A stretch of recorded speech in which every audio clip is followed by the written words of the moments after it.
Hello everyone, welcome to Math Tired Club, where we make all those hard things in math very, very easy. I hope you are having a great day. Don't forget to like, subscribe, and comment, and also turn on notifications so that whenever I upload a new video, you will get notified immediately.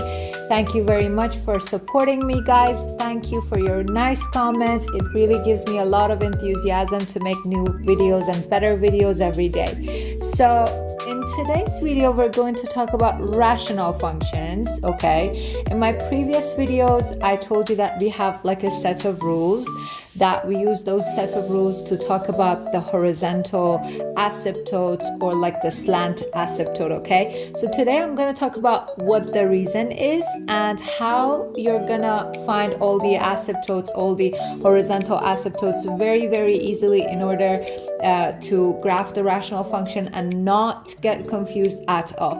I'm gonna be back with my examples and with the rules. Okay, ta-da, I'm back with the rules and with my examples. Okay, guys, I totally recommend you to watch the previous videos on graphing rational functions, different rational functions.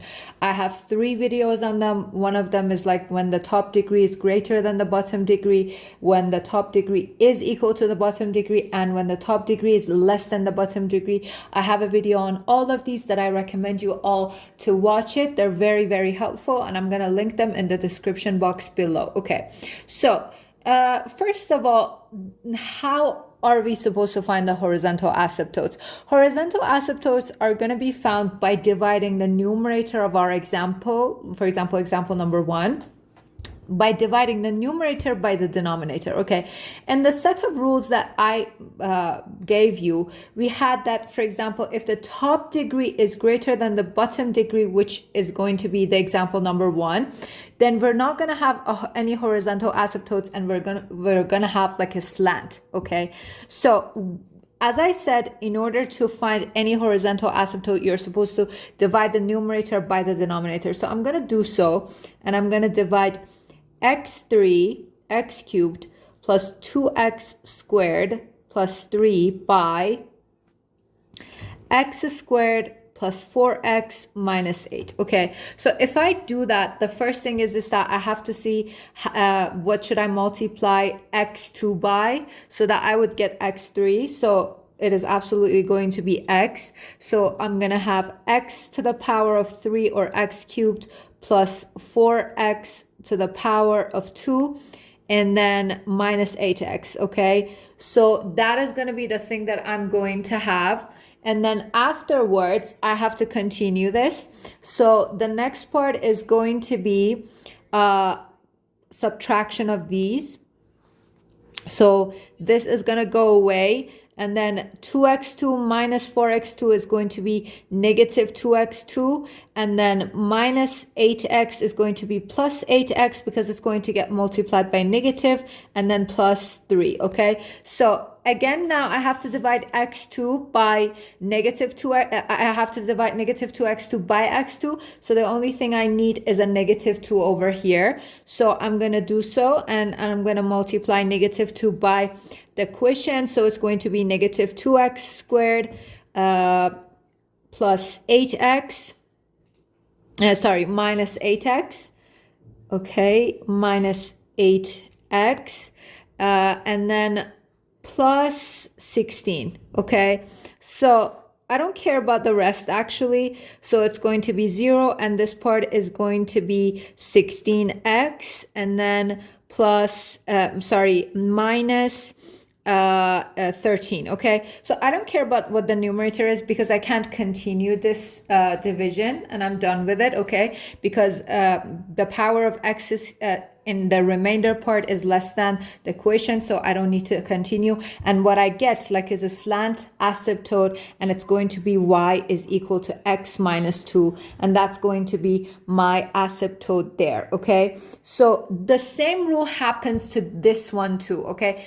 Over here, as rules, we said that if the top degree is equal to the bottom degree, then the the asymptote, the horizontal asymptote is going to be the division of the leading coefficient, which if I want to obey this rule, it's going to be y is equal to 2 over 1, because this is 2 and this is 1, so it's going to be 2 over 1. But as I said, the horizontal asymptotes are all found by dividing the numerator by the denominator. So I'm going to do so, and I'm going to show you that the rule actually happens here as well. So 2x to the power of 2 minus 9. Okay, let me write it a little bit.